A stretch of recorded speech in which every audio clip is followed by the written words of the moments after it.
Ողջույն եւ բարի գալուստ Փիսոն Podcast։ Սա տարածք է հարցեր տալու, լսելու ու մտածելու համար։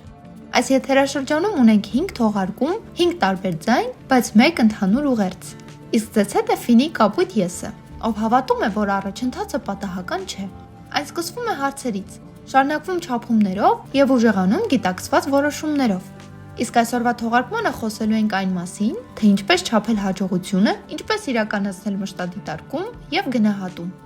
Եկեք սկսենք։ Երբ փորձում եք հասկանալ, արդյոք որևէ ծրագիր աշխատել է, մի հիպնոսացվեք փայլուն թվերից։ Թվերը իհարկե շատ տպավորիչ են հնչում։ Կիլոմետրերով ասֆալտապատ ճանապարհներ, հազարավոր դիմորդներ, բարձր ավարտական տոկոսներ, բայց առանց համատեքստի դրանք կարող են մոլորեցնել։ Օրինակ, 5 նոր ճանապարհ տեսանելի արդյունք է, չէ՞։ Բայց ինչ եթե նախորդ տարվա համեմատ թիվը 3 անգամ կրճատվել է։ 14000 դիմորդ ծրագրին։ Լավ է հնչում, բայց նրանց կեսից ավելին անգամ չի համապատասխանել մինիմալ պահանջներին։ 92% վերապատրաստում անցած մասնակիցներ։ Հիանալի։ Բայց քանիսն իրականում աշխատանք գտան եւ քանիսը պահեցին այդ աշխատանքը։ Այսինքն թվերը կարևոր են, բայց համատեքստն ավելի կարևոր է։ Մի քիչ հեռում նայենք։ Պատկերացրեք, դուք նախարար եք ու ծրագիր եք գնահատում։ Ինչ հարց կտաք առաջինը, որ հասկանաք ինչքանով հաջող արդյունք եք գրանցել։ Դա գրասենյակում նստած չեք իմանա։ Պետք է գնալ համայնքներ, խոսել մարդկանց հետ, անել հարցումներ կամ քննարկումներ, աշխատել տեղական գործընկերների հետ, լսել թվերի հետևում թաքնված պատմությունները։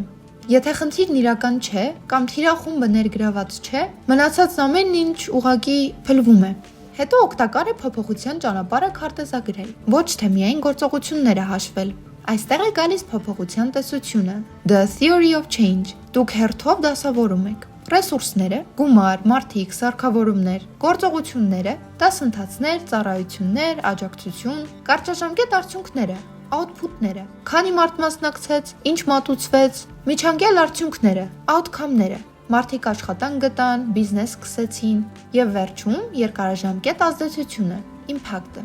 աղքատության նվազում, սոցիալական ներառման աճ, արտադրողականության բարձրացում։ Այս փոքր քարտեզն օգնում է քայլ առ քայլ հարցնել. արդյոք ամեն օղակ իրատեսական է կամ իրականում տեղի է ունենում։ Գնահատողները հաճախ օգտագործում են 5 դիտանկյուն։ Առաջին՝ համապատասխանություն, իրական կարիքներ, համապատասխան մարդիկ։ Երկրորդ՝ արդյունավետություն, հասանք խոստացված արդյունքներին։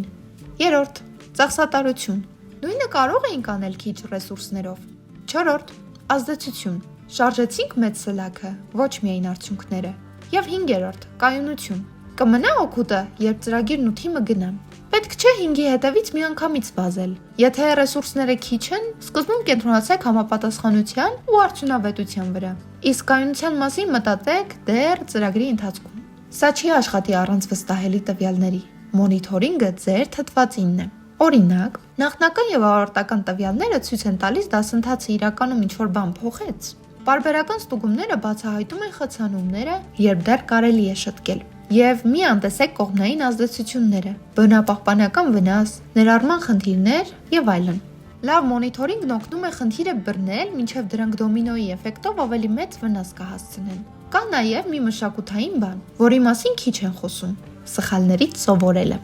Չստացված բաների մասին խոսելը համարձակություն է պահանջում, հատկապես պետական կամ քաղաքական ճնշում ունեցող միջավայրերում, առողջապահություն, կրթություն, շրջակա միջավայր։ Բայց եթե սկզբից եւ այդ առողջ միջավայր է ստեղծվում, անկեղծ հետադարձ կապ, բաց խոսակցություններ, ծրագրերը ավելի արագ են լավանում։ Սխալները թաքցնելը պարզապես դրանց լուծումն ավելի թանկ է դարձնում հետո։ Մեկ էլ կարևոր դիտարկում էլ։ Սոցցանցերը կարող են խեղաթյուրել հաջողության պատկերը։ Մի մեծ ու փայլուն հրապարակում կարող է մեծ հաղթանակ թվալ, բայց իրական հարցն այն է, մարդկանց կյանքը փոխվեց շաբաթներ կամ ամիսներ անց։ Դրա համար պետք է տարբերել արագ եւ երկարատև հաղթանակները կամ կարիքը։ Քարտեզագրեք ճանապարհը փոփոխության տեսությամբ։ Մշտապես մոնիթորինգ արեք։ Գնահատեք համապատասխանությամբ, արդյունավետությամբ, ծախսերի խելամտությամբ, ազդեցությամբ ու կայունությամբ։ Սովորեք ձախողումներից եւ պլանավորեք այն պահի համար, երբ դուք այլևս չեք լինելու։ Միայն այս դեպքում ձեր ներկայացված թվերը ոչ միայն լավ տեսք կունենան, այլև իրականում կնշանակեն ինչ-որ բան։